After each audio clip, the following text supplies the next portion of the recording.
Si vous voulez mon avis, ce qui tue les relations amoureuses, c'est les motivations égoïstes des partenaires, la plupart du temps.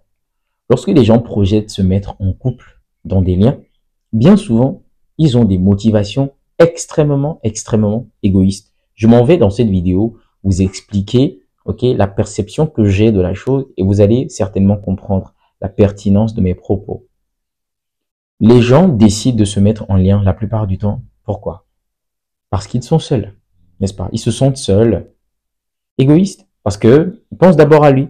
Les gens veulent se mettre en lien, pourquoi? Parce que peut-être ils ont envie d'avoir une personne avec laquelle ils peuvent aller en intimité. Égoïste. Les gens se mettent en lien parce qu'ils veulent qu'on dise peut-être qu'ils sont pas seuls, qu'ils sont aussi avec quelqu'un. Encore une motivation égoïste. Rares sont les personnes qui rentrent dans des liens pour aider l'autre ou pour permettre à l'autre d'expérimenter le meilleur. Je vous jure, toi qui me regardes, ce que tu dois comprendre, c'est que tu peux être la raison du malheur de l'autre. C'est-à-dire, aujourd'hui, tu dis, moi, je veux être en relation, moi, je veux une relation, mais tu peux être la personne qui va rentrer dans la vie de l'autre et tout bousiller. Ah oui, ça, on ne le voit pas toujours, mais dites-moi, la plupart des couples où ça ne fonctionne pas, la plupart des relations qui battent des ailes, il y a toujours quelqu'un qui fout le bordel, n'est-ce pas? Et celui-là, vous pensez que quand lui, il rentrait dans la relation, est-ce qu'il s'est posé la question si il va être la personne qui va permettre le meilleur chez l'autre? Je suis sûr qu'il ne s'est pas posé cette question. Ce qui a intéressé cette personne à la base, c'est que, ouais, moi, je vais avoir celui-là comme mon partenaire, ça me plaît bien, les gens vont me voir, je serai coté, c'est tout. Je vais avoir cette personne parce que, voilà, elle va pouvoir peut-être me faire la cuisine. Je vais avoir cette personne parce que, voilà, je vais pouvoir être respecté et tout. En fait, tout un tas de motivations égoïstes derrière la volonté des gens de se mettre en couple. Donc, ce qui fait que lorsque les gens sont en lien, plutôt que de s'atteler, de s'occuper à voir, est-ce que là, je suis en train de faire le nécessaire pour que l'autre puisse vivre le meilleur? Est-ce que je suis en train de faire ce qu'il faut pour permettre le meilleur chez l'autre? Bah non, c'est pas ce qui se passe.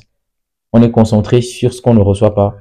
Bah là, ça fait déjà quelques mois, ça fait déjà quelques semaines qu'on est ensemble, mais voilà, il m'écrit pas, il n'a pas du temps pour moi, il passe pas me voir, il ne me fait pas ci, il ne me fait pas ça. Donc, dans un premier temps, on est focusé sur ce qu'on ne reçoit pas, ce qu'on n'obtient pas de l'autre. Justement parce que on avait des attentes très égoïstes.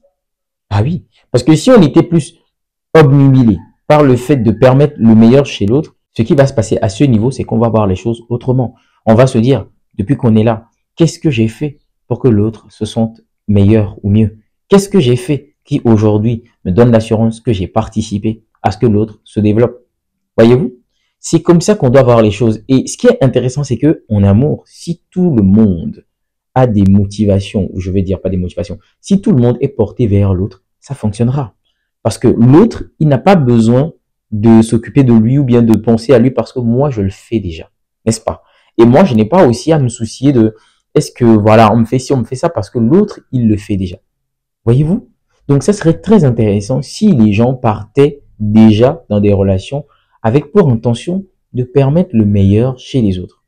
Alors, il faut comprendre ce que je dis dans cette vidéo. Ce que je dis, c'est pas de faire le travail que les gens doivent faire pour être meilleurs, se développer ou être heureux à leur place. Non.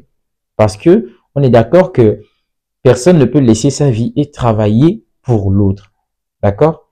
Mais comprenez une chose, c'est que dans des liens, quand on est dans une relation, il y a des comportements, des attitudes qu'on peut avoir qui peut soit permettre à l'autre de se développer, de croître, ou des comportements qui vont ralentir, freiner la croissance de l'autre. C'est en ce sens que je dis que nous devrions entrer dans la vie des gens avec pour intention de permettre le meilleur dans leur vie. Ça veut dire que notre présence dans la vie des gens ne doit pas représenter un blocage, un frein à leur croissance ou à leur épanouissement. C'est tout. Voyez-vous? Donc, si les gens ont des motivations égoïstes, ça ne fonctionnera pas parce que les gens seront obsédés par ce qu'ils ne reçoivent pas, par ce qu'on ne leur donne pas. Et si l'autre, il est lui également égoïste, qu'est-ce qui se passe?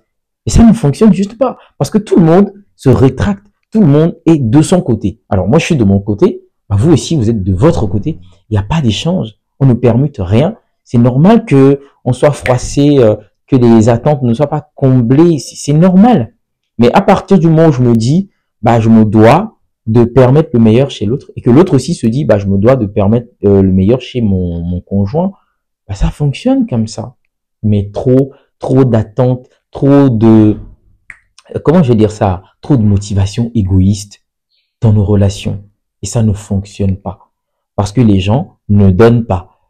Ils sont renfermés sur eux-mêmes. Ils attendent que l'autre y donne. Il dit, bah, mais moi, je vais pas me tuer à la tâche pour quelqu'un. Il faut qu'on me prouve qu'on m'aime. Il faut qu'on me prouve que je suis important. Et ça me fait déjà rire. Parce que, vous voyez, ça ne fonctionne pas. Parce que si moi, je me dis, bah, je ne fais rien, il faut que l'autre, il me montre à quel point il m'aime. Et si l'autre aussi se dit, bah, je ne fais rien, il faut que mon partenaire me montre à quel point il m'aime. Ça ne fonctionne juste pas. D'accord? Nous devons déjà changer notre perception de voir les choses. Nous devons aimer les gens. D'accord? Aimer les gens, être généreux envers les gens. Vouloir donner aux gens ce qu'on a de meilleur, leur permettre de pouvoir se développer, croître dans leur vie. C'est quelque chose de très important. C'est ce qui va nous permettre de nous épanouir. D'accord? Mais quand on est quelqu'un qui se retient, on veut pas donner, on veut pas partager avec l'autre, ça ne fonctionne pas. L'amour, c'est de la vulnérabilité, tout simplement. C'est ce que vous devez comprendre. L'amour, c'est être vulnérable. Si on n'est pas vulnérable, il y aura rien en fait. Si on cache ses peurs, on ne veut pas se faire découvrir, on ne veut pas s'ouvrir à l'autre, bah ça ne fonctionne pas. Et je sais que certaines personnes doivent réapprendre à aimer. Parce que oui, il y a des personnes qui ne savent pas aimer. Il y a des personnes qui pensent qu'elles aiment, mais elles n'aiment pas. Ok? On ne peut pas aimer et être sur ses gardes. On ne peut pas aimer et ne pas partager avec les autres. On ne peut pas aimer et ne pas permettre le meilleur chez l'autre. On ne peut pas aimer sans forcément être pour les intérêts de l'autre.